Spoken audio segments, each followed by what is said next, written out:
સૂર્ય સંચરે આપણું ચિત્ત પ્રકાશિત કરે. અહીં જ્ઞાન સૂર્ય સંચરે આપણું ચિત્ત પ્રકાશિત કરે. અહીં જ્ઞાન યજ્ઞ સૌ કરે, ચિત્તનું વિશ્વ વિકાસિત કરે. આપણું ચિત્ત પ્રકાશિત કરે, ચિત્તનું વિશ્વ વિકાસિત કરે.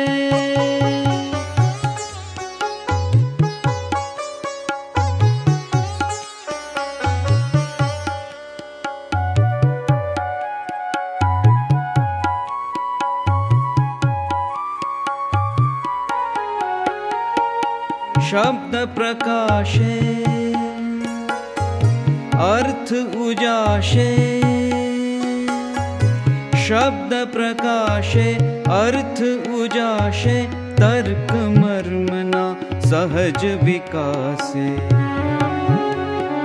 જ્ઞાનામૃત નિર્ઝરે, અર્ઘ્ય સૌ સત્ય દેવને ધરે. આપણું ચિત્ત પ્રકાશિત કરે, ચિત્તનું વિશ્વ વિકાસિત કરે.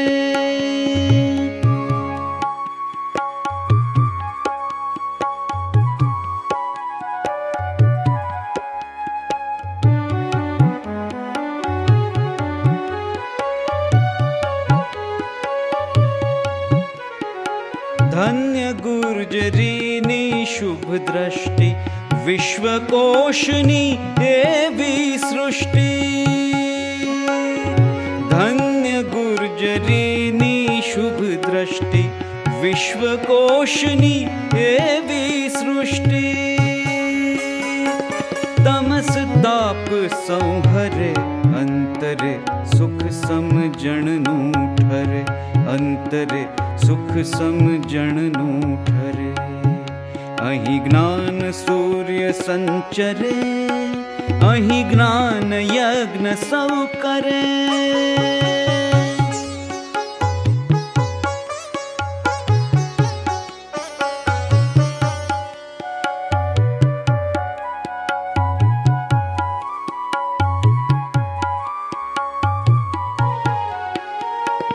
રેવા જળશી શક્તિદાયિની, સત્ય સમુદા મુક્તિદાયિની. રેવા જળશી શક્તિદાયિની, સત્ય સમુદા મુક્તિદાયિની. વિશ્વ વિહારજ કરે, શીલ સત્વ સંભરે. ગુર્જરી વિશ્વરૂપને વરે, ગુર્જરી વિશ્વરૂપને વરે. ગુર્જરી વિશ્વરૂપને વરે. નમસ્કાર, આપનું સ્વાગત છે ગુજરાત વિશ્વકોશ ટ્રસ્ટના આ વિશેષ કાર્યક્રમમાં. આજે આપણી સાથે છે શ્રી દર્શનાબેન ધોળકિયા. તેમણે ગુજરાતી વિષયમાં નરસિંહ મહેતા વિષય પર પીએચડી કરેલું છે. ભુજની આર.આર. લાલન કોલેજ સાથે તેઓ વ્યાખ્યાતા તરીકે ઘણા બધા વર્ષો સુધી સંકળાયેલા રહ્યા. પ્રોફેસર અને ગુજરાતી વિભાગના વડા તરીકે તેઓ કચ્છની ક્રાંતિગુરુ શ્યામજી કૃષ્ણ વર્મા યુનિવર્સિટીમાં તેઓ ઘણા વર્ષો સુધી સંલગ્ન રહ્યા. તેઓ ઇન્ચાર્જ કુલપતિ પણ રહી ચૂક્યા છે. ઘણા બધા સાહિત્ય સર્જનો તેમણે કર્યા છે, જેમ કે નરસિંહ ચરિત્ર વિમર્શ, નરસિંહ મહેતા, કવિકાંત, દીઠે અળશત જાત્રા, અસંગ લીલા પુરુષ, નરસિંહ પદ્માલા સહસંપાદન, ગુજરાતના સર્જકોનું પ્રાથમિક શિક્ષણ, નારીની કથાઓ, પુરુષની લેખીની, આવા ઘણા બધા સાહિત્ય સર્જનો એમણે આપણને આપ્યા છે. આજ સુધી લગભગ નાના મોટા 14 જેટલા એવોર્ડ એમને મળી ચૂક્યા છે. ગુજરાતી સાહિત્ય અકાદમીની મધ્યસ્થ સમિતિના તેઓ સભ્ય પણ રહી ચૂક્યા છે અને ગુજરાતી અકાદમીની સલાહકાર સમિતિમાં પણ તેઓ સલાહકાર તરીકે તેમણે કાર્ય કરેલું છે. અનેક રાષ્ટ્રીય આંતરરાષ્ટ્રીય પરિષદોમાં વિવિધ વિષયો પર તેમણે પેપર રજૂ કર્યા છે. આજે તેઓ આપણી સાથે વાત કરશે કચ્છની સંત કવયત્રીઓ. તો આપણી સાથે છે દર્શનાબેન ધોળકિયા. નમસ્તે. આજે મારો વિષય થોડો રસપ્રદ અને નોખો પડતો વિષય છે. કચ્છ પ્રદેશની વતની હોવાને નાતે કચ્છ પ્રદેશના જુદા જુદા સંદર્ભો વિશે વાત કરવી મને હંમેશા ગમી છે. એટલે આજે પણ કચ્છ પ્રદેશની સંત કવિયત્રીઓ મધ્યકાળથી માંડીને લગભગ સાંપ્રત કાળ સુધીની એણે કેવી રીતે કામ લીધું છે, ખાસ કરીને ભક્તિ કવિતામાં, એની વાત કરવાનો આજે ઉપક્રમ માંડવો છે. કારણ કે આપણે ત્યાં કવિઓ વિશે તો ઘણી બધી ચર્ચા થઈ છે, પણ કવયિત્રીઓ વિશે અને તેમાં પણ મધ્યકાળની કવયિત્રીઓ વિશે આપણે ત્યાં એટલી બધી જાણકારી પ્રાપ્ત થતી નથી.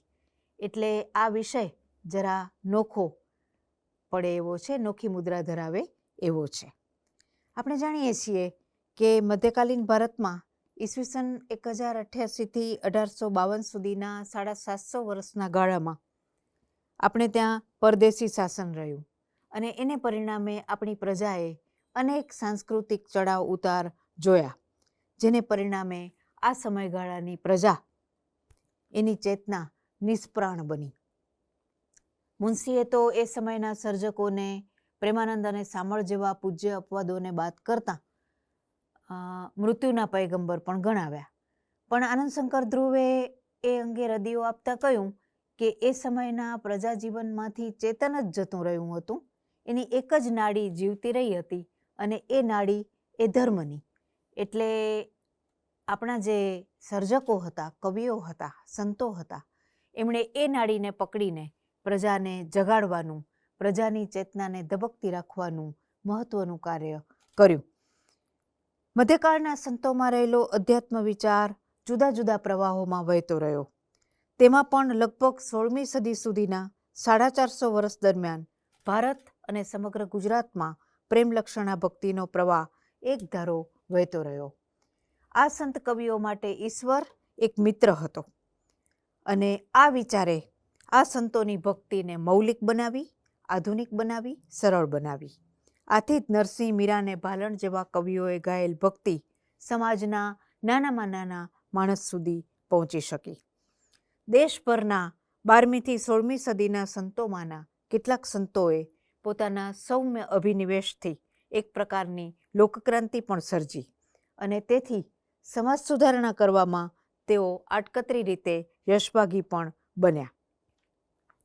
સમગ્ર ભારતમાં ફેલાયેલું સંતમતનું આ મોજું ગુજરાત સુધી વિસ્તર્યું અને અનેક સંતોએ આ સમાજ સુધારો જે આડકતરી રીતે થયો અને પ્રજાની જે જાગૃતિ થઈ એમાં પોતાનો ફાળો એક યા બીજી રીતે આપ્યો. ગુજરાતની વાત કરીએ તો દેખીતી રીતે જ ગુજરાતનું નામ પડે એટલે સ્ત્રી સંત કવિયત્રીમાં મીરાનું નામ આપણને ક્રમની દ્રષ્ટિએ પ્રથમ યાદ આવે. પણ સમય દ્રષ્ટિએ જોવા જતાં મૂળે સોરઠના કાઠિયાવાડના વતની, સલડી ગામના કાઠી ભક્ત સાંસતિયાજીના પત્ની, અંજારના કુખ્યાત બહારવટિયા જાડેજા જેસલના ધર્મગુરુ, જન્મે સંસારી ને કર્મે યોગીની એવા સતી તોરલનું નામ ગુજરાતના આદિ કવિયત્રી તરીકે પ્રથમ ક્રમે આપણે મૂકવું પડે. અલબત્ત એમના સમયગાળા વિશે ચોક્કસ માહિતી સાંપડતી નથી, પણ એમના પ્રધાન શિષ્ય બહારવટિયા જેસલનો સમય 14મી સદીનો મધ્ય ભાગ ગણાય છે. શ્રી દુલેરાય કારાણીએ આ ગુરુ શિષ્યનો સમય આજથી આશરે 500 વર્ષ પહેલાંનો, 550 હવે તો માન્યો છે. આથી કદાચ સમય દ્રષ્ટિએ જોવા જતાં શ્રી રણજીતરામ વાવાભાઈ મહેતા નોંધે છે તેમ કે મીરા આપણી આદ્ય અને શ્રેષ્ઠ કવિયત્રી છતાં તળ ગુજરાતની આગેવાન ભક્તાણી તો રાણી તોરલ જ એમ કહેવા પ્રેરાયા છે. મધ્યકાળનું સાહિત્ય મુદ્રણ યંત્રોના અભાવે આમ તો કંઠોપકંઠ સચવાયેલું છે. એટલે આ સમયગાળામાં રચાયેલા સાહિત્યની જે હસ્તપ્રતો મળે છે એ પણ થયેલા કવિ પછી લગભગ 150-200 વર્ષ પછી મળે છે. એટલે એના સર્જનની અધિકૃતતાના પ્રશ્નો તો સ્વાભાવિક રીતે જાગવાના અને લોકોમાં જે દંતકથાઓ આ સંતો વિશે પ્રચલિત થઈ એમાં પણ આપણને ઘણા પ્રશ્નો જાગી શકે. એટલે આવા ઘણા કારણોને લઈને તોરલનું પ્રાપ્ય સાહિત્ય એનું જ ગણવું કે લોક સાહિત્ય માનીને ચાલવું એવો પ્રશ્ન સહેજે જાગે. આવી અનેક મુશ્કેલીઓ છતાં એમના જીવન વિશે કેટલીક વિગતો મળે છે. તેને આધારે અને અભ્યાસીઓએ કરેલા અભ્યાસને આધારે જે તારણો સાંપડે છે એની મદદ લઈને આપણે તોરલના વ્યક્તિત્વને અને કવિત્વને તપાસી શકીએ. સતી તોરલ મધ્યકાળના સંત સમુદાયમાં ઘણા જુદા પડે છે. એમના વિશે ઘણી બધી દંતકથાઓ પણ છે. તેમને મહાપંથ કે માર્ગપંથના માનવા લોકો પ્રેરાયા છે. માર્ગપંથ કાઠિયાવાડમાં સારી રીતે જૂના સમયથી પ્રચલિત હતો. મહા કે માર્ગપંથના મૂળ છેક આમ તો બૌદ્ધ જાતક કથાઓમાં જોવા મળે છે અને પછીથી 9મી સદીમાં શંકરાચાર્ય વર્ણ વ્યવસ્થા ઊભી કરતા બ્રાહ્મણો અને ક્ષત્રિયો આ પંથમાંથી અલગ થાય છે. મધ્યકાળના સંતો આમ તો કાંઈ આવા સંપ્રદાયોમાં કંઠીમાં બંધાયેલા નહોતા. સ્વાભાવિક રીતે તોરલ પણ આ રીતે નહોતા જ બંધાયેલા. એ બધા સંતો આત્મરત સંતો હતા. એમની કવિતા રચવા ખાતર રચાયેલી નહોતી, પણ ભક્તિ એમનું બીજ હતી, એમનું લક્ષ્ય હતી. એ કરતાં કરતાં અનાયાસ એમનાથી ઉચ્ચ કવિતા રચાઈ ગઈ એ વાત જુદી છે. વળી આ સંતોને શિષ્ય સમુદાય ઊભો કરવામાં પણ કોઈ રસ નહોતો. એટલે અને તેમાં પણ એક સંત નારી હોવાને કારણે તોરલમાં પણ આ લક્ષણો સ્વાભાવિક રીતે વિદ્યમાન હતા. પણ એમના જીવનમાં વિચિત્ર રીતે પ્રવેશેલા બહારવટિયા જેસલને સન્માર્ગે વાળવાનું તેમને ભાગે આવ્યું. આથી તોરલની કથામાં જેસલ કેન્દ્ર સ્થાને રહ્યા. જેસલને નિમિત્તે તોરલનું ગુપ્ત રહેલું સંતત્વ જાણે ફૂટી નીકળ્યું અને જેસલની સાથોસાથ પ્રજાને જાગૃત કરવામાં પણ એ સફળ નીવડ્યું. આવા તોરલ એમ કહેવાય છે કે એમને ઘેર એકવાર ચોરી કરવા જેસલ જાડેજો આવી ચડ્યો અને તોરલના સતીત્વના પ્રતાપે એ પકડાઈ ગયો અને એને સુધારવા માટે જ જાણે અંજાર જેસલની જે જગ્યા છે કચ્છ, ત્યાં તોરલ એને લઈને આવ્યા અને એ રીતે એ કચ્છ સાથે જોડાયા. એટલે કચ્છની સંત કવયત્રીઓમાં પહેલું નામ આ સંદર્ભે એમનું લેવું પડે એમ છે. જેસલ સાથે તોરલે ઠીક સમય ગાળેલો એવું જણાય છે. જેસલને એમણે પછીના જીવનનું સત્ય સમજાવ્યું એટલું જ નહીં, પણ એને નિર્વિકાર બનાવવામાં પણ એમણે એને મદદ કરી. જેસલના અહમના એણે ટુકડા કર્યા. તોરલની વાણી મુખ્યત્વે જેસલને ઉદ્દેશીને જ રચાઈ છે. એમનો જ્ઞાન વિચાર કબીર, મીરા અને વેદાંતને મળતો છે. ગુરુનું, સાધુ પુરુષનું અભિવાદન કરવાનું જણાવીને તેમણે યોગ્ય પાત્રને જ દાન કરવાનો ઉપદેશ કર્યો છે. તોરલ જીવનમાં જાગરણને જરૂરી માને છે. મૃત્યુ આવે એ પહેલાં તોરલને મતે જીવનને જાણી લેવું જરૂરી છે. મિથ્યાવાદીઓને તોરલે અખાની જેમ જ ઉગ્ર રીતે નકાર્યા છે. માત્ર અનુકરણ કરતા નામધારી સાધુઓને તોરલ નિત્ય સ્નાન કરવા છતાં ઉજળા ન થતા કોલસા સાથે સરખાવે છે. દેખાદેખી કરતા આવા અધૂરા નર થવાનો તેમને મતે કોઈ અર્થ નથી. પુણ્ય કરવાની તેઓ ભલામણ કરતા નથી. પુણ્યથી તો પાપ માત્ર ઠેલાય છે, નિર્મૂળ થતા નથી. નિર્મૂળ તો થાય છે અહમનો નાશ કરવાથી. તોરલનું જીવન ને તેમની વાણી એમને અખા જેવા વીર્યવંત સંત કવયત્રી ઠેરવે છે. સંત હોવાને નાતે એમને સિદ્ધિઓ બતાવવામાં જરાય રસ નથી. પોતાનામાં રહેલા ઐશ્વર્યને પ્રસારીને તોરલે આખરે તો સંતત્વનું જ મહિમાગાન કર્યું છે. તેમના સમયની જ નહીં, પણ કોઈ પણ કાળની પ્રજાની ચેતનાને ઊંચાઈ આપવાનું તેમનું ગજું એમની લોકપ્રિયતાને જોઈને આજે પણ વર્તાઈ આવે છે. એમના પદો જે મળે છે એમાં એમણે બહુ સરસ વાત કરી છે. કચ્છમાં આવ્યા પછી જેસલને એણે ઉપદેશ આપતા કહ્યું છે, જેસલ કરી લે વિચાર, માથે જમ કેરો માર, સપના જેવો છે સંસાર, તોળી રાણી કરે છે પોકાર. ગુરુનું કામ શિષ્યને જગાડવાનું છે. આ પોકાર એ જાગૃતિ માટેની જાણે કે રણહાક છે. કેવો છે આ ગુરુ તોરલને મતે? મધ્યકાળના બધા જ સંતોએ ગુરુનો મહિમા પાર વિનાનો મહિમા કર્યો છે. તોરલ પણ કહે છે, ગુરુના ગુણનો નહીં પાર, ભગતિ છે ખાંડાની ધાર, નુગુરા કર્યા જાણે સંસાર, એનો એળે જાય અવતાર. જેને ગુરુ ન મળ્યા એનો અવતાર વ્યર્થ ગયો. જીવનની ગતિ ગુરુની પાસ, જેવી કસ્તુરીમાં વાસ, ધણી તારા નામનો વિશ્વાસ, સેવકની પૂરી કરશે આશ. આવી બહુ સુંદર વાતો એમના પદોમાં મળે છે. જેસલને એ જણાવે છે, હે વીરા નર સતિયારા, તમે સાચું વોરોજી, એવા કૂળ ને કપટ મનના મેલોજી. જે કૂળ અને કપટ રાખે એ ક્યારે પણ ઈશ્વર પ્રાપ્તિ કરી નથી શકતા. જેસલને આ રીતે ધીમે ધીમે ઘડ્યા પછી એક તબક્કો એવો આવે છે કે બંને વચ્ચે એક અદ્વૈત સધાય છે. ગુરુ શિષ્ય વચ્ચે હંમેશા જે સધાયું છે એવું અદ્વૈત. એટલે તોરલ કહે છે અંતે, જાડેજા રે તમે રે સરોવર અમે પાળ, એક રે આરામાં બેના ઝીલણા, જાડેજા રે તમે ચંપો ને અમે કેળ, એક ક્યારામાં આપણે દોનું રૂપિયા. તો આવી કેટલી બધી વાતો એમણે જેસલને સમજાવી છે. અને અન્ય પદોમાં પણ કેટલીક સરસ જગાડે સૌને એવી વાતો એમણે કરી છે. નર રે નુગરાની સાથે નેડલો નવ કીજીએ જી, અરે તમે વિશ્વાસી નરને મા વેડો માણા રાજ. જે ગુરુ વિનાનો માણસ છે એનો ક્યારે પણ વિશ્વાસ કરાય નહીં.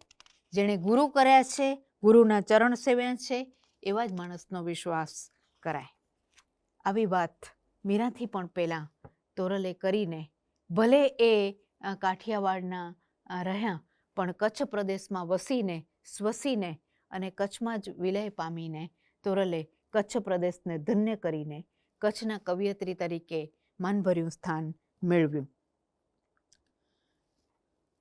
તોરલ પછી આવું જ બીજું નામ, મધ્યકાળ જ્યારે પૂરો થઈ રહ્યો છે ત્યારે જે મહત્વનું નામ છે એવું નામ રતનબાઈનું છે. સમય દ્રષ્ટિએ જોવા જતાં રતનબાઈના સમય અંગે શ્રી દોલતરાય કારણીએ નોંધ મૂકી છે તેમ રતનબાઈનો દેહ વિલય સંવત 1976માં વૃદ્ધાવસ્થામાં થયો હતો. એમણે આશરે 70 વર્ષનું આયુષ્ય ભોગવ્યું હોય તો એનો અર્થ એમ થાય કે ઈસવીસન 1850માં તેઓ કદાચ હયાત હતા. એટલે દયારામનો પણ એ અંત સમય, મધ્યકાળનો પણ અંત સમય. એટલે જોવા જઈએ તો રતનબાઈને આપણે મધ્યકાલીન કવિયત્રી જ ગણવા પડે. તેમના સમય અંગે સ્પષ્ટ આટલું મળવા છતાં એમનું સાહિત્ય લોક સાહિત્યમાં કેમ ગણાયું છે એ નવાઈ છે. પણ એમના પાસેથી આપણને 18 જેટલા પદ તો સંશોધન કરતાં સાંપડી શક્યા છે.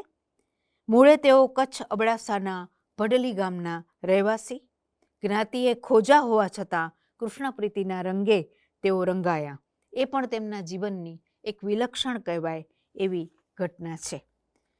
આરંભે સંસારી જીવન જીવતા રતનબાઈના એકના એક યુવાન પુત્રનું મૃત્યુ થતાં સંસારનો કાચો રંગ તેઓ પારખી ગયા અને વૈરાગ્યનું શરણ તેમણે સેવ્યું. આરંભના વૈરાગ્યે તેમને બહુ જ કષ્ટ આપ્યું.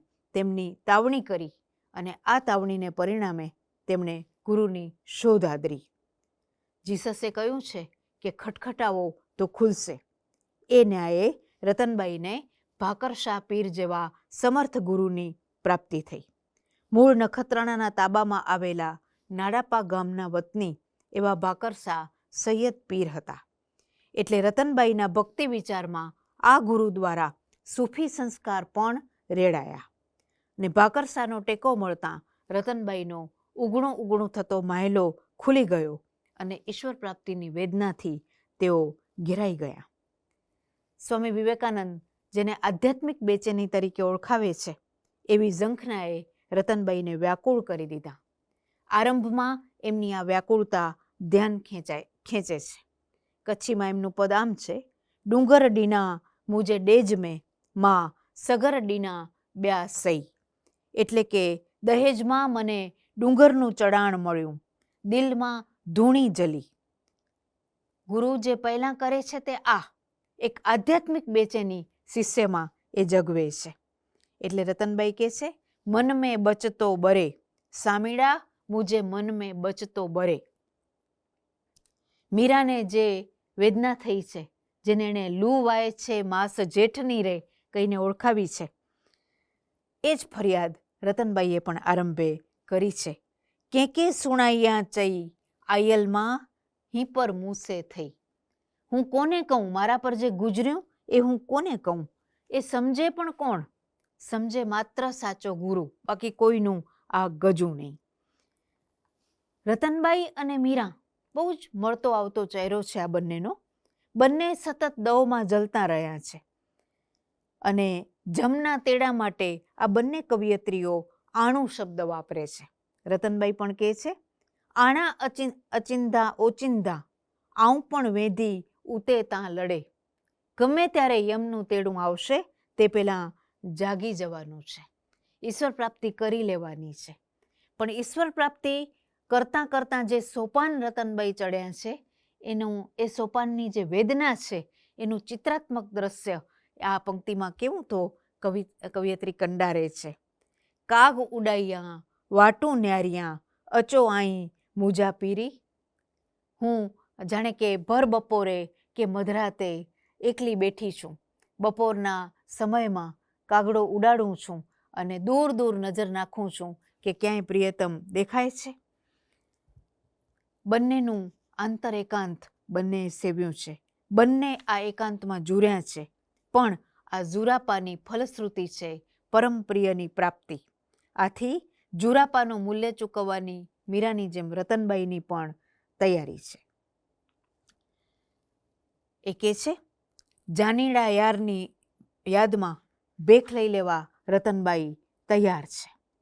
પોતાના જાનીને અંતરમાં ઉતારા આપીને બેઠેલા રતનભાઈ દયારામ જે કહે છે, ઊભા રહો તો કહું વાતડી બિહારીલાલ, તમ માટે મેં ગાળી છે જાતડી બિહારીલાલ. એવી રીતે પણ કહે છે, દિલડો ખસે કાણે તું મોંમાં લીકાય. તું મારાથી છુપા નહીં, છુપાઈને જશે ક્યાં? મધ્યકાળમાં જે ઈશ્વર સાથેની મૈત્રીની વાત છે એ રતનબાઈ અહીંયા પણ કહે છે. રતનબાઈની ભક્તિ પણ મધ્યકાળના સંતોની જેમ જ પ્રેમ લક્ષણા ભક્તિનું ઉત્તમ દ્રષ્ટાંત છે.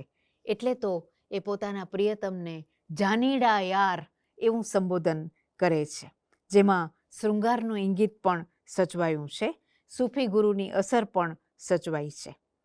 રતનબાઈની કવિતા ક્યાંક ક્યાંક જ્ઞાન વિચારને પણ સ્પર્શી છે, કારણ કે મધ્યકાળના સંતો માટે પ્રેમ અને જ્ઞાન એક જ સિક્કાના બે પાસાં રહ્યા છે. સંસારના રંગને રતનબાઈએ પતંગનો રંગ કહ્યો છે. એનું મૂલ્ય પતંગિયા જેટલું ક્ષીણ છે. એ અક્ષુણ્ણ નથી, એ અખંડ નથી. જીવનનું સારભૂત તત્વ તો છે આત્મતત્વની પ્રાપ્તિ. બહુ સુંદર પદ મીરાની લગોલગ આવે એવું આ પદ એમણે રચ્યું. કાયા માયાના બંદા કૂડા ભરોસા, કૂડા કૂડા ઠાઠ રચાયા. આ શું માંડ્યું છે? જે તમે જોવો છો કાયા માયાની મજા એ વૃથા છે. ઘટડે મેં ચંદા, ઘટડે મેં સૂરજ, ઘટડામાં 9 લાખ તારા. જે છે એ બધું આત્મતત્વમાં સમાયેલું છે. ઘટડે મેં મેળ્યું ને ઘટડે મેં બંગલા, ઘટડે મેં બાગ બનાયા. સૌથી ઉત્તમ પદ કદાચ રતનબાઈનું આ છે. ઘટડે મેં એરણ, ઘટડે મેં લુહાર, ઘટડે મેં ઘાટ ઘડાયા. કેટલી સરસ રીતે રતનબાઈ આ વાત કરે છે. બિલકુલ મીરાની આ પંક્તિનું સ્મરણ થાય એવી આ વાત છે. મીરા પણ કહે છે, આરે કાયામાં છે વાડીઓ હોજી, માહે મોર કરે ઝીંગોરા. બરાબર આ જ વાત આ ઘટડે મેં ચંદા કહીને રતનબાઈએ જાણે કે દોહરાવી છે.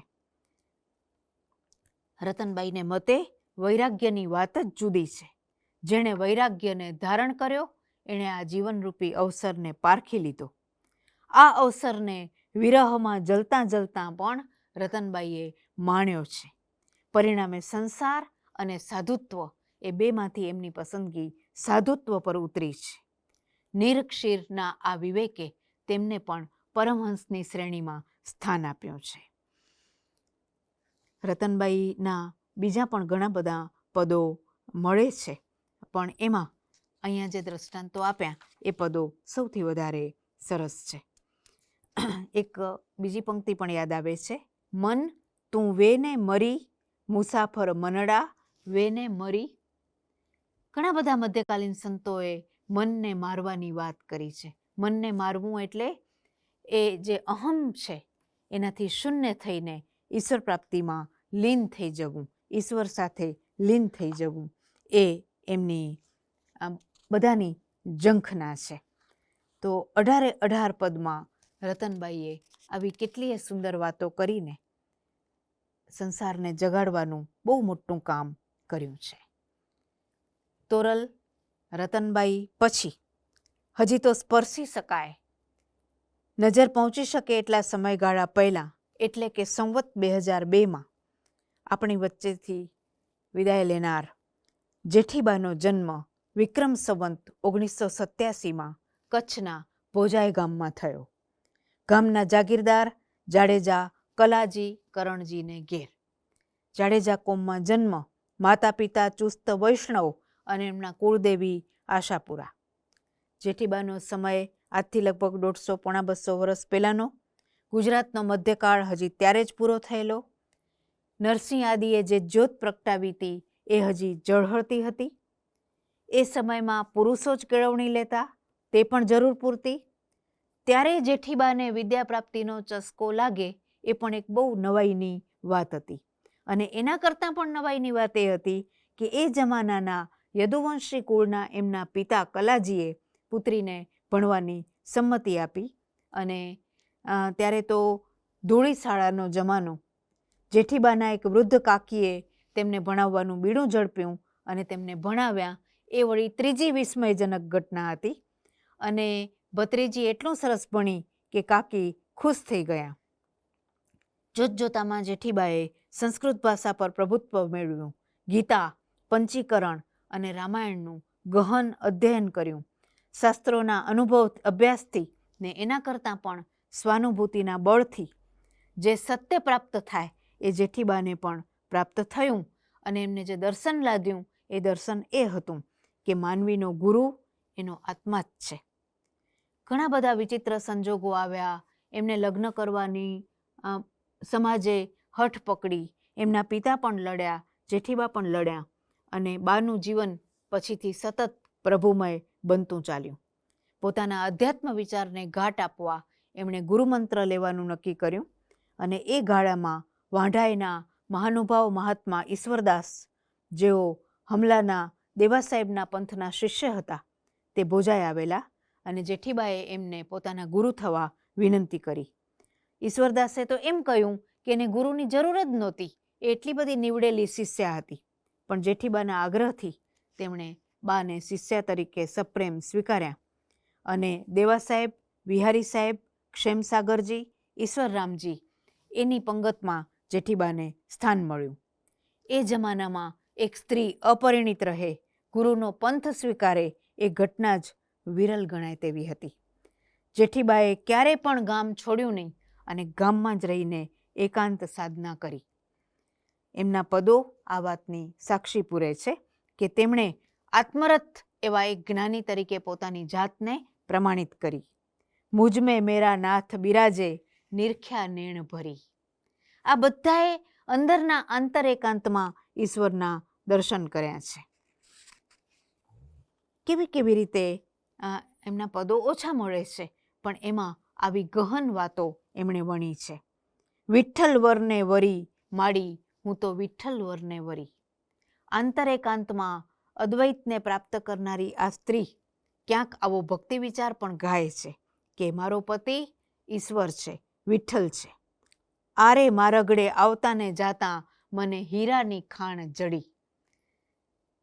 પ્રાપ્તિને કેવી સુંદર રીતે આ લોકો આકારી શક્યા છે.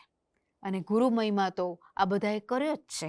એટલે કે છે ગુરુ કરવાનું ઠામ, બેની અમને ગુરુ કરવાનું ઠામ. ઈશ્વર અને ગુરુનું સ્મરણ કરતાં અંતર થાય આરામ. એમના ગુરુ પણ ઈશ્વર, મૂળ ઈશ્વર પણ એમનો ગુરુ. તો એનું સ્મરણ કરતાં મને જે આનંદ થાય છે એની વાત કરવા જેવી નથી.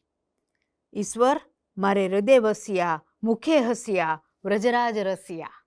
આલંકારિક ભાષામાં ચિત્રાત્મક રીતે આ પદ રચીને એમણે ભક્તિ વિચારનું પણ જ્ઞાન વિચાર સાથે સમન્વય કર્યો. આ 3 કવયત્રીઓ પછી ચોથું જે મહત્વનું નામ છે એ જરા જુદી રીતે ધ્યાન ખેંચે એવું છે.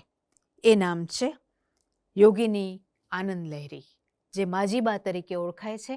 આજે પણ ભુજમાં એમનો આશ્રમ છે અને તે સમયમાં 38 વર્ષ સંસાર અને 38 વર્ષ સંન્યાસ, એમ કુલ 76 વર્ષનું આયુષ્ય એમણે ભોગવ્યું. એમનો સમય ઈસવીસન 1876 થી 1953. કાશીમાં સંન્યાસ લીધો. આરંભે સંસારી હતા, પણ જોગાનું જોગ એમના પતિએ એમને અધ્યાત્મ વિચારમાં સાથ આપ્યો. બંને સાથે સાધના કરી અને એમનો ઉછેર કાંઈ ભક્તિમય વાતાવરણ વચ્ચે નહોતો થયો, કારણ કે મધ્યયુગના પડઘા એ વખતે શમી ગયા હતા. પણ એમનામાં જાગેલો જ્ઞાન વિચાર સ્વયંભૂ હતો. આમ પણ કોઈ પણ સંત હંમેશા બોર્ન હોય છે, મેઇડ નથી હોતો. માજીબાનું પણ એવું જ છે. એમના જીવનમાં રહેલા મિસ્ટિક તત્વે એમને ઘેરી લીધા છે. કચ્છી સંવત 1932માં અંજારમાં જન્મેલા આનંદ લહેરીનું પૂર્વાશ્રમનું નામ જયાલક્ષ્મી. પિતા લાલજી માકડ અને માતા ભવાનીને ત્યાં નાગર પરિવારમાં ઉછરતા જયાલક્ષ્મીએ જીવનના 8મા વર્ષે પોતાના નાના ભાઈનું મૃત્યુ જોયું અને એમને પહેલો વિચાર એ આવ્યો કે આ મૃત્યુ શી ચીજ છે, એનું નિવારણ કેમ થાય. આ ઉંમરે આવા પ્રશ્નો જાગે એને ખરેખર આજની ભાષામાં આપણે કહીએ તો પૂર્વજન્મના સંસ્કાર જ ગણવા પડે. એટલે એમણે ત્યારથી ગાંઠ બાંધી કે આ મૃત્યુ જેના હાથમાં છે એ ઈશ્વર કોણ છે એની પ્રાપ્તિ કરવી જરૂરી છે. બહારથી એમનું જીવન ચાલતું રહ્યું. હાથીરામ કાનજી સાથે એમનું લગ્ન થયું, ગૃહસ્થાશ્રમ ચાલ્યો, પણ પછીથી ધીમે ધીમે એમની સાધના આગળ વધતી ચાલી. પતિ પત્નીની સંયુક્ત સાધના ચાલી. અચાનક પતિનું મૃત્યુ થયું અને એના પછી જયાલક્ષ્મીની યૌગિક સાધના વધતી જ ચાલી. ભુજમાં એમના ઘરમાં ભોંયરું કરાવીને કલાકો સુધી એઓ સમાધિમાં રહેતા. સંસાર તરફ ધીમે ધીમે તટસ્થ થતા ગયા ને છેવટે ભુજમાં પાટવાડીના નાકા બહાર ખારી નદીના સ્મશાન નજીક એક ખેતર લઈને મઢી બનાવીને તેઓ રહ્યા. સ્મશાન ભૂમિ સેવતા સેવતા સંન્યાસ લેવાનો વિચાર દ્રઢ થયો અને સંવત 1971માં કાશી જઈને કાશાય વસ્ત્રો પહેરીને 38ની ઉંમરે કુટીચક નામક સંન્યાસ ધારણ કર્યો અને પછીના 38 વર્ષ કચ્છની ખારી નદીની વેરાન સ્મશાન ભૂમિમાં એમણે 38 વર્ષ ગાળ્યા, સંપૂર્ણ સંન્યાસીનું જીવન જીવીને. અને ઈસવીસન 1953માં એમણે નિર્વાણ પ્રાપ્ત કર્યું. ચમત્કારને હંમેશા અવગણ્યા અને એમની જીવનયાત્રા શોધની નહીં પણ સાંપડ્યાની યાત્રા બની રહી. અડગ ગુરુપ્રીતિ, અડગ જીવન પ્રેમ, આધુનિક દ્રષ્ટિકોણ, આ બધામાંથી નીવડેલા માજીબાએ અભયને પ્રાપ્ત કર્યો. કૃષ્ણ જે 16મા અધ્યાયમાં પહેલી દૈવી સંપત્તિ ગણાવે છે, અભયમ સત્વ સંશુદ્ધિ, એ અભયને એમણે એમના એ માલિક બની રહ્યા અને એમનું વ્યક્તિત્વ અત્યંત આધુનિક હતું. કરાચીમાં જઈને એમણે તે સમયમાં વ્યાખ્યાન આપ્યું. ભુજમાં 10 કિલોમીટરનો વિસ્તાર ધરાવતું હમીસર તળાવ તેઓ તરતા અને તરતા યોગ સાધના કરતા. અને જે લોકો એમના શિષ્ય થવાનું પસંદ કરીને એમના પાસે આવતા એમને પણ એણે આધુનિક થવાનો બોધ કર્યો. જ્ઞાન વિચારનું એમણે સરલીકરણ કર્યું અને પ્રકાંડ પાંડિત્ય ધરાવવા છતાં તદ્દન અહમ શૂન્ય થઈને એમણે જીવનયાત્રા નિર્વાણ સુધી જીવી જાણી. એમણે રચનાઓમાં પણ આ વેદાંત વિચાર જોવા મળે છે. પિંડસ્થ ધ્યાન કરો ગગન મંડળમાં, બિરાજે છે જ્યોતિ સ્વરૂપ ત્યાં. બ્રહ્મ સત્ય જગત મિથ્યા, પૂર્ણ જ્ઞાની તે કહેવાય. જે આ સમજે છે સર્વે આત્મા એક જણાય, દ્વૈત ભાવ ન રહે જરાય. જે પ્રકૃતિથી પર જાય, કરતા ભોગતા હું ન જરાય.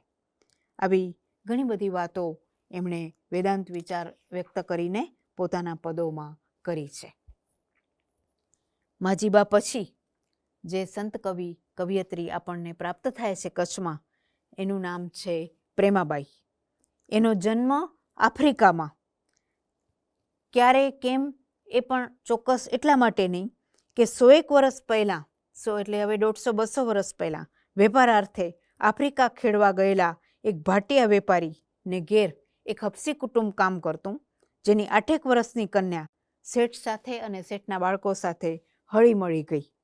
શેઠ જ્યારે માંડવી પાછા આવ્યા ત્યારે આ બાળાએ પણ એના સાથે કચ્છ જવાની હઠ કરી અને પિતાની રજા મળતા એ શેઠ સાથે આફ્રિકાથી માંડવી આવી. સીધી બાળકીના પાલક પિતા એવા શેઠ વલ્લભ સંપ્રદાયના અનુયાયી હતા, એટલે એમના ઘરમાં કૃષ્ણના વિવિધ રૂપોની પૂજા થતી અને એક નાની હવેલી પણ શેઠે ઘરમાં સાચવેલી, જે પછીથી આ પ્રેમાબાઈ બનેલી હપસી બાળકીએ સંભાળી અને ધીમે ધીમે એ કૃષ્ણ પ્રીતિમાં રંગાતી ગઈ. ગુલામ તરીકે આવેલી આ છોકરી શેઠ જોઈ શક્યા કે પછીથી સાવ બદલાઈ ગઈ. કાં તો રાબિયા જે સૂફી સંત છે એમના જીવનમાં આવું બન્યું હતું કે ગુલામમાંથી મુક્ત આત્મા બની ગઈ, બરાબર તેવી જ રીતે પ્રેમાબાઈ પણ ગુલામમાંથી મુક્ત આત્મા બનવા ભણી દસતા ગયા. સંવત 1953ના અરસામાં એમના જીવનનો બીજો તબક્કો શરૂ થયો. શેઠનો પરિવાર માંડવીના પ્લેગમાં ફસાયો. શેઠે રજા લીધી અને પ્રેમાબાઈનું મન માંડવીમાંથી ઉઠતા તેઓ ભુજ રહેવા આવ્યા. અને રહેવા આવ્યા પછી તેમણે ધીમે ધીમે એક મંદિર સંભાળ્યું, ત્યાંની પૂજા સંભાળી અને જીવનને પૂરેપૂરું પામીને સંવત 1945ના અશ્વિન માસમાં એમણે જીવનલીલા સંકેલી. જીવનભર એમણે કૃષ્ણની પ્રીતિ કરી, કૃષ્ણ સાથે મૈત્રી કેળવી અને નરસિંહ, મીરા અને દયારામ જેવી જ પ્રેમલક્ષણા ભક્તિ એમણે પણ કરી. દેખીતી રીતે તેમનું જીવન સાદું રહ્યું, પણ આંતરિક રીતે તેઓ, મેં કહ્યું તેમ, બદલાતા ગયા, મુક્તાત્મા બનતા ગયા. એમના વિશે આખ્યાન પણ રચાયું અને એમણે પોતે જે પદો રચ્યા છે એમાં પણ કૃષ્ણલીલા ગાઈ છે અને જીવનને કેમ જીવવું એની ચર્ચા પણ કરી છે. કચ્છીમાં પણ એમણે પદો રચ્યા છે. આવા પ્રેમાબાઈ પછી આગળ વધીએ તો અંજારના એક યોગીની, પૂર્વાશ્રમમાં રતનબાઈ એમનું નામ અને પછીથી રત્નાગીરી તરીકે એ જાહેર થયા. એમનું વતન ભુજ કચ્છ પાસે આવેલું અંજાર. પિતા જેઠુભાઈ, માતા જીવાબાઈ. સંવત 1962માં પોષ મહિનામાં એમનો લોહાણા જ્ઞાતિમાં જન્મ. એમના પિતા વ્યવસાય વકીલ, પણ સત્યનિષ્ઠાને લઈને એમને વ્યવસાય ગમતો નહોતો અને બાળકોને એટલે જ એમણે પ્રભુ ભક્તિ તરફ વાળ્યા. રતનબાઈના લોહીના સંસ્કારમાં પ્રભુ ભક્તિ ભળી અને ભળ્યું પેલું જન્મજાત સંપત્તિનું બળ. 8 વર્ષની ઉંમરે જ એમણે પિતા પાસેથી યોગાભ્યાસની તાલીમ લીધી. એકાંતમાં રહેવું, સાધના કરવી, ચિંતન મનન કરવું એ જ તેમની મુખ્ય પ્રવૃત્તિ બની રહી. નાનપણથી જ તેઓ હંમેશા બધી વાતમાં ઝીણું કાંતવાની ટેવવાળા હતા. એમને લગ્ન કરવાનું તો આવ્યું, પણ અનિચ્છા છતાં એણે એનો સહજ ભાવે સ્વીકાર કર્યો. પોતાના કર્તવ્ય કર્મો વિશે એ સ્પષ્ટ સમજ ધરાવતા હતા, પણ ધીમે ધીમે એ આગળ વધતા ગયા. માજીબાનું શિષ્યત્વ, જેમની આપણે વાત કરી, યોગીની આનંદ લહેરી, એનું શિષ્યત્વ એમણે પ્રાપ્ત કર્યું. પતિનું મૃત્યુ થયું અને પતિના મૃત્યુને એણે તદ્દન તટસ્થ રીતે નિહાળીને એનાથી એ બહાર નીકળી ગયા. એમના પદમાં આ વાત વર્તાય છે. ધીરજ ધર આ વાર મન તું ધીરજ ધર, પંચભૂતનો દેહ જાણીને શોચ ન કર લગાર, દુઃખ મૃત્યુનું ભૂલી જઈને હૃદય ન ભર તલભાર. બહુ જ સરસ આખું પદ છે, જે પતિના મૃત્યુ પછી એમણે ગાયું છે અને એમની જે શાંત સાધના છે એનું આ પદ પરિચાયક બને છે. પછીથી યોગીની આનંદ લહેરી પાસે રહ્યા અને વિવિધ પદોની એમણે રચના કરી. એકાદ બે પંક્તિ જોવા જેવી છે. રે જ્ઞાને સૂક્ષ્મ આનંદ સારો, રે જ્ઞાને સૂક્ષ્મ આનંદ સારો, પ્રેમરૂપી પિયર મારું સંયમ સાસરું ધર્યું, પુરુષોત્તમ પતિ પ્યારો. પ્રેમ મારું પિયર, સંયમ મારું સાસરું અને પુરુષોત્તમ મારો પતિ, દયારૂપી બાંધવ મારો શાંતિ ભગીની ધારી. રૂપકાત્મક રીતે આખું પદ આપણે જોઈ શકીએ છીએ કે એમના વેદાંત જ્ઞાનને પ્રગટ કરે છે. પાછળથી એમણે સંપૂર્ણ સંન્યાસ લીધો અને એક પદમાં જણાવ્યું કે માગવા નથી વૈભવ મારે, નથી ભોગવવા આ વારે. બસ આ બધો જૂઠો પ્રપંચ છે, એની પાર મારે નીકળી જવું છે. આવા રત્નાગીરીએ માત્ર 42 વર્ષના આયુકાળમાં સ્થૂળ જીવનથી ઉપર ઉઠીને સુંદર સાધના કરીને જીવનને ધન્ય કર્યું. એમણે પાછળથી રચેલું એક પદ પણ આવું છે: આવો ને બહેનો અદ્ભુત રમત રમીએ, હા હારે એથી જગના જીવનને ગમીએ. પટલી ગંજીફો સર્વ પુસ્તકને જાણો, પૈસાને સ્થાને સારા શ્લોક મંડાવો, એમાં હારવાની શંકા ન આણો. બહુ જ સરસ આખું પદ આ રીતે ચાલે છે. અને છેલ્લે કહે છે કે અમો મહેમાન દુનિયાના, તમો મહેમાન દુનિયાના, સૌ મહેમાન દુનિયાના, છઈએ મહેમાન દુનિયાના. પ્રભાતે ઉઠતા હસવું, પ્રભુ ધ્યાને સદા વસવું, ઉપાધિમાં નહીં ફસવું, પ્રસન્ન ચિત્તથી સદા હસવું. આવી સરસ શીખ આપીને એમણે જ્ઞાન વિચારનું સરળીકરણ કરીને જીવનલીલા સંકેલી. આ આખી હારમાળા જે સંત કવિયત્રીઓની છે એમાં અંતિમ નામ આવે છે ગોમતીબાઈનું. ગોમતીબાઈ માંડવી પાસેના બિદડા ગામના પછીથી રહ્યા, પણ મૂળે કચ્છના અંજાર ગામની નજીક આવેલા નાનકડા ગામ દેવળિયામાં મારું કંસારા જ્ઞાતિમાં પ્રાગજી સુંદરજી પોમલને ત્યાં ત્રીજી પુત્રી તરીકે સંવત 1965માં એમનો જન્મ થયો. માતા ઉદાર, દાદા વેદાંતી કુટુંબમાં ઉછરેલા, ધર્મ વૈષ્ણવ, એટલે બંને ધારા ગોમતીબાઈના લોહીમાં સમાંતરે વહી. દેખીતી રીતે એમનામાં કોઈ આગવાપણું નહોતું. લગ્ન પણ કર્યા, જુદા જુદા સંજોગો પણ આવ્યા, પણ બહારની ઘટમાળ સાથે જુજા કરતાં ગોમતીબાઈનું આંતરસંવિત ભક્તિ માર્ગમાં પૂરેપૂરું કેન્દ્રિત હતું. જુદી જુદી રીતે ઘણા બધા લોકો સાથે રહ્યા, ઘણા બધા પરિચયો તેમણે કેળવ્યા અને એમને સૌથી વધારે ઓળખી શક્યા બિદડામાં જ રહેતા શ્રી વેલજીભાઈ, જેઓ મહર્ષિ અરવિંદના પણ શિષ્ય હતા. વેલજીભાઈ અને ગોમતીબાઈનો સંબંધ જીવનભર સાધકના સખ્યનો બની રહ્યો. ગોમતીબાઈએ ભલે વેલજીભાઈને પોતાના ગુરુ તરીકે ઓળખાવ્યા, પણ વેલજીભાઈએ કદી એમને પોતાના શિષ્ય ન માન્યા. એટલી બધી ઊંચાઈ ગોમતીબાઈમાં હતી. બિદડામાં રહેતા વેલજીભાઈ મૂળે મહર્ષિ અરવિંદના શિષ્ય હોઈ વેદાંત વિચારના વાહક હતા. ગોમતીબાઈના વ્યક્તિત્વને તેઓ બરાબર પારખી શક્યા. ગોમતીબાઈમાં એક બાજુ વૈષ્ણવ ધર્મના કૌટુંબિક સંસ્કાર હતા, બીજી બાજુ દાદાનો વેદાંત વિચાર હતો. એટલે એમનો ભક્તિ વિચાર પોચટતામાંથી બચી શક્યો. સ્ત્રીમાં સ્વભાવગત પડેલી દાસ્યતાને તેઓ જ્ઞાનના સક્ષમ ટેકાથી આસાનીથી ઓળંગી શક્યા. અને એમને એમ કહેવાતું કે ભજનો સતત અંદરથી આવતા, અંદરથી ઉતરતા. એક પત્રમાં એમણે વેલજીભાઈએ લખ્યું છે એમના ગુરુએ કે ભક્તાત્મા ગોમતી દેવીની રેપ્ચર દશા સેન્ટ કેથેરાઇનની દશાને આબેહૂબ મળતી આવે છે. જે રીતે એમને સાક્ષાત્કાર થયેલો એવા જ અનુભવો ગોમતીબાઈ પણ કરે છે. હું જોઈ શકું છું કે એક અનન્ય સ્ત્રી છે. જીવનભર એ સાદું જીવન જીવ્યા. પ્રભાવ પાડતી કોઈ સાધના પદ્ધતિમાં એણે ફસાયા પણ નહીં ને એનો પ્રચાર પ્રસાર પણ ન કર્યો. એમને જે ભજનો ફૂટતા હતા એમને પરાવાણી તરીકે ઓળખાવવામાં આવ્યા છે. બહુ સરસ પંક્તિઓ છે. અનુભવ જ્ઞાન ઉદય થયું રે, થઈ વૃત્તિ બ્રહ્માકાર. આજે આનંદ કરી છે રેન, અનહદ ધૂન ગાજે રે, હું તો સૂતીતી નિદ્રાની માય, ઝબકીને જાગી રે. જેમ નરસિંહ કહે છે સર્વે તે અંગે જાગી રે, એમ ગોમતીબાઈ પણ જાગી ગયા છે. બહિર્દ્રષ્ટિએ જગત જણાય, અંતરદ્રષ્ટિએ બંધ, ગુરુકૃપાથી અનુભવ થયો અંતરમાં આરામ. અને બહુ સરસ વાત કરે છે. ચમત્કાર શું કહું અધ્યાત્મ જ્ઞાનનો, અંગે આઠમાં અદ્ભુતતા જણાય. કેટલી સાદી સીધી રીતે અધ્યાત્મની વાત એમણે કરી છે.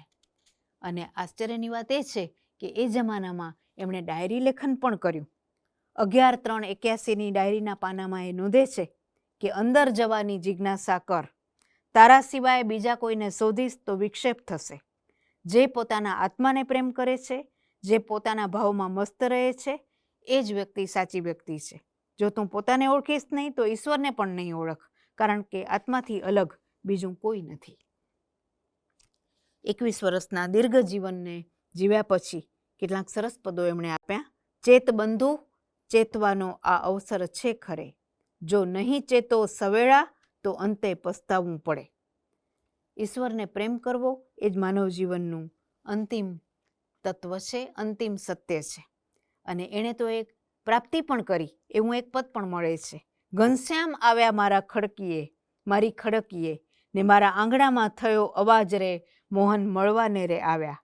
પહેરી ચટકતી ચાખડી અને વાલો ચાલે ચમકતી ચાલ, બાગમાં તે ફૂલણા વીણતી હું તો હરખે પરોવતી હાર. કેસર ચંદન લઈ અરચતી ને હરીને હેતે પહેરાવતી હાર. આવો સાહેલીયું તમે દર્શન કરવાને, મારે ઘરે પધાર્યા ઘનશ્યામ. તો આકાંક્ષાથી, અપેક્ષાથી માંડીને પ્રાપ્તિ સુધી આ ગોમતીબાઈએ પ્રવાસ પૂર્ણ કરીને પોતાની જીવનયાત્રા ધન્ય કરી. તો સતી તોરલથી માંડીને ગોમતીબાઈ સુધી આવતા આવતા આ કવિયત્રીઓને પસંદ કરવાનું મુખ્ય કારણ એ કે આ બધામાં મધ્યકાલીન ધારા વહી છે. ભલે ગોમતીબાઈ હજી હમણાં આજથી 70-80 વર્ષ પહેલાં બિદડામાં વિદ્યમાન હતા, પણ એ ધારા એમને એ વારસામાં મળી છે. એટલે સમગ્ર રીતે આ કવિયત્રીઓને મૂલવતા એમ દેખાય છે કે કચ્છ જેવા ખૂણાના પ્રદેશમાંથી, ખૂણાના ગામડાઓમાં વસીને આત્મરામની ઓળખ પામનારી આ સંત કવિયત્રીઓની વિચારધારા અને પદો સાંપ્રત સમય સંદર્ભમાં પણ એટલા જ પ્રસ્તુત બને છે. એમની વૈચારિક ક્ષમતાથી, એમના આધુનિક અભિગમથી, સ્થળકાળને ઓળંગવાની શક્તિથી, સંપ્રદાય મુક્ત વલણથી આ અર્થમાં આ સાતેય વ્યક્તિત્વો અકાલ પ્રમાણિત થાય છે. આ સંત કવિયત્રીઓની પદ રચનાઓની સંખ્યા જાજી નથી. એમને મળતી રચનાઓમાં કાવ્યત્વ તો મળે જ છે, પણ એ સમયે આ કવિયત્રીઓએ અધ્યાત્મ વિચારને ધારણ કર્યો એટલું જ નહીં, પણ એની શાબ્દિક અભિવ્યક્તિ સાધીને એમના વ્યક્તિત્વમાં પાંગરેલી ચેતનાને વિસ્તારી એ વાત જ વધારે તો મૂલ્યવાન છે. આ કવિયત્રીઓ વિભિન્ન જ્ઞાતિઓમાંથી, પરિવારમાંથી અને સંજોગોમાંથી આવેલી હોવા છતાં એમનું કેન્દ્રબિંદુ સરખું છે, એક જ છે, ઈશ્વર પ્રાપ્તિ, જેને પોષવા અને સંવર્ધવામાં આ સૌએ જીવન વાપરી જાણ્યું. આ દરેક વ્યક્તિત્વે સ્ત્રી હોવા છતાં જ્ઞાન વિચારને વિશેષ મહત્વ આપ્યું, જેની ખાસ નોંધ લેવી ઘટે. આ સંત કવિયત્રીઓ ભક્તિ કરતાં પણ વેદાંત વિચારની વિશેષ વાહક બની છે. પરિણામે એમના દ્રષ્ટિબિંદુની આધુનિકતા ખાસ ધ્યાન ખેંચે છે. આમાંની મોટાભાગની કવિયત્રીઓએ સંસારમાં રહીને અનાસક્તિ સાધી છે, તો કેટલીકે એ સમયે બ્રહ્મચર્યનું પાલન કરીને જે તે સમયનું અતિક્રમણ કર્યું છે. કૂપમંડુક સમાજ રચનાની વચાળે રહીને આ કવિયત્રીઓ પુરુષોનું શિષ્યત્વ મેળવે, આજીવન કૌમાર્ય ધારણ કરીને સમાજ વચ્ચે સ્થિરતાપૂર્વક જીવન ગાળે, એકાંત સાધનામાં રત રહે અને યોગીની આનંદ લેરી જેવા તો સ્મશાન ભૂમિ રજીક રહેઠાણ પસંદ કરે, આ સગળું આજે પણ સહૃદયને સાનંદ વિસ્મય જગવે તેવું છે. આ સૌ સંત કવિયત્રીઓ ગુરુમહિમા અને જીવનાભિમુખતાને મહત્વ આપે છે. જીવનમાંથી પસાર થતાં થતાં આ કવિયત્રીઓ અખાની ભાષામાં હસતા રમતા હરીમાં ભળી છે. એમના જ્ઞાન વિચારમાં સહજતા, સરળતા અને સંવાદનો ત્રિકોણ સધાયો છે, જેણે આ સૌને સ્ત્રી સહજ મર્યાદાથી મુક્ત રાખવામાં મહત્વનો ભાગ ભજવ્યો છે. ઈશ્વર પ્રાપ્તિ કહો કે આત્મચેતનાની જાગૃતિના દ્વાર સૌને માટે ખુલ્લા હોવાનું કચ્છ પ્રદેશને ખૂણે બેસીને આ સૌએ પ્રમાણિત કરી બતાવ્યું છે. એ અર્થમાં આ વ્યક્તિત્વો આપણા સૌના આદરના અધિકારી બન્યા છે. આ સૌ સંત કવિયત્રીઓ અકાલ શાશ્વત વ્યક્તિત્વની ધારક છે. આજે પણ એમના પાસેથી ખૂબ શીખવાનું આપણને સૌને મળે છે. એ અર્થમાં બધા જ કાળ વતી મારા પણ એમને અનન્ય ભાવે સાદર પ્રણામ.